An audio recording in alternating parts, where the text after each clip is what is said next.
I think I'm recording. I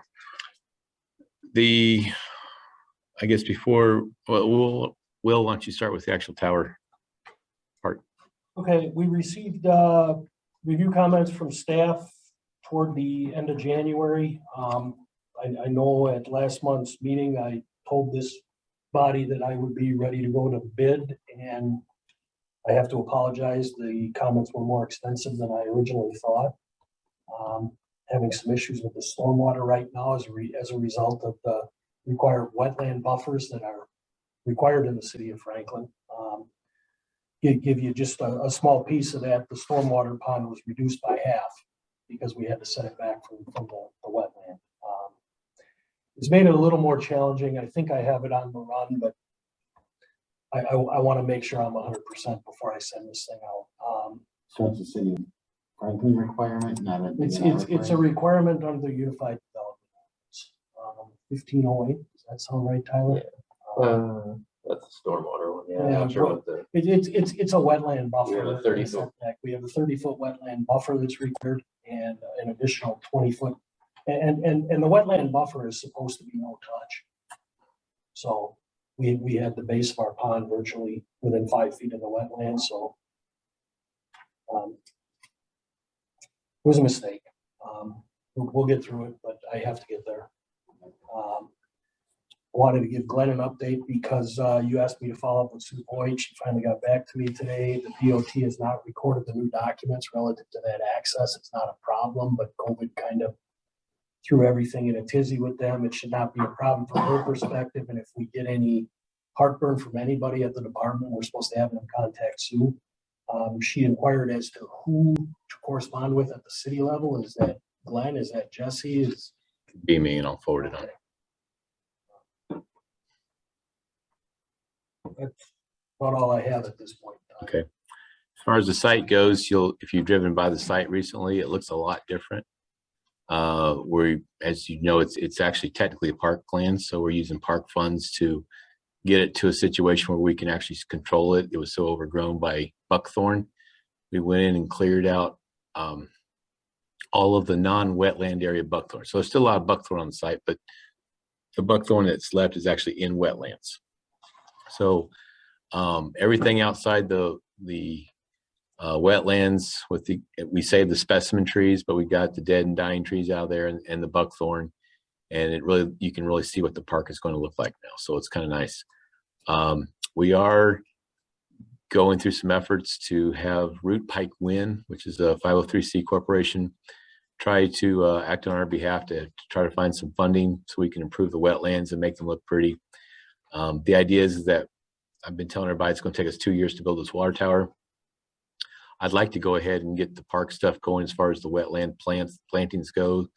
So when we're done with the tower, we can open up the site to folks to at least look around, and it'll look like it's something people want to look at. So we're dealing with some issues with the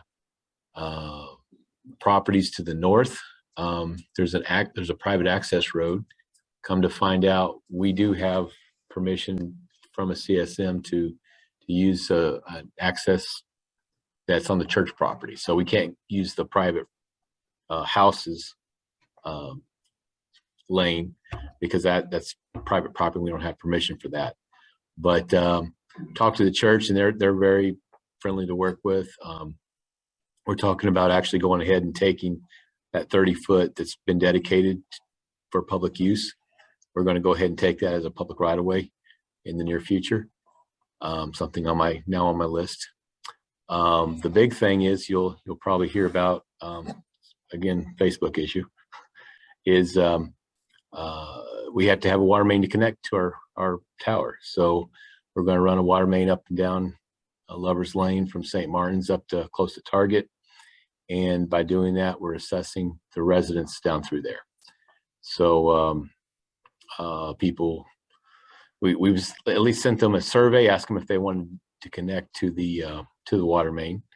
I didn't figure it was fair to ask them if they wanted a water main or not, because we have to connect our water tower. But I have asked them if they plan to connect to it. Generally, most folks are quite upset when they call me, talk to me. they find out that we're asking for, $20,000 to $40,000 depending on the width of the property. Once I talk to them, they seem to be much better, but we'll see how the surveys come in. And I just wanted you to know that that is out there. People are somewhat upset about it. And it won't be till I actually send them the document to explain, they can defer this for 10 years. And then after 10 years, they can get a 12% or 12-year 6% loan kind of thing. So that's out there. It must be all halfway decent tract of land. What's that? Must be good sized pieces of property. Yeah, they're all, or no, I shouldn't say all, but most of them are several, or 300 feet thereabouts. Is the deferment at no cost? Correct. So what happens is we set the price once the bids come in, and we know exactly how much it's going to cost. And then if they were to defer it, for it's 5 years or 10 years or however far out, then when the deferment ends, that's when interest would start accruing if they don't pay it all right away.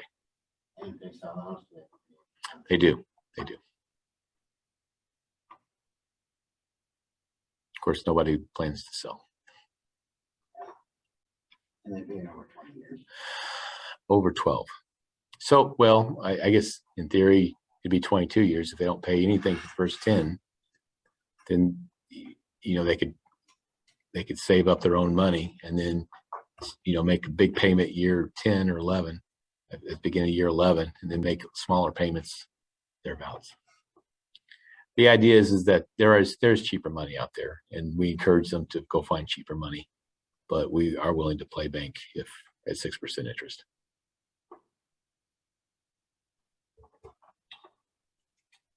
Anything else on the water tower?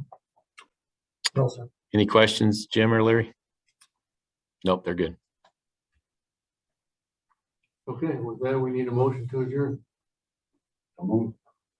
Second. All those in favor say aye. Aye.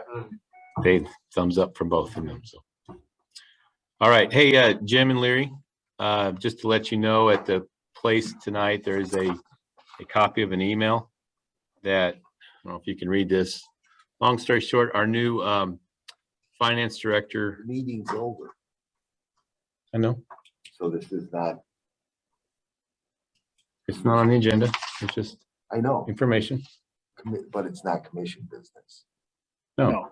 Okay, because you're talking to two of them can block action, you should talk to this. It's not action.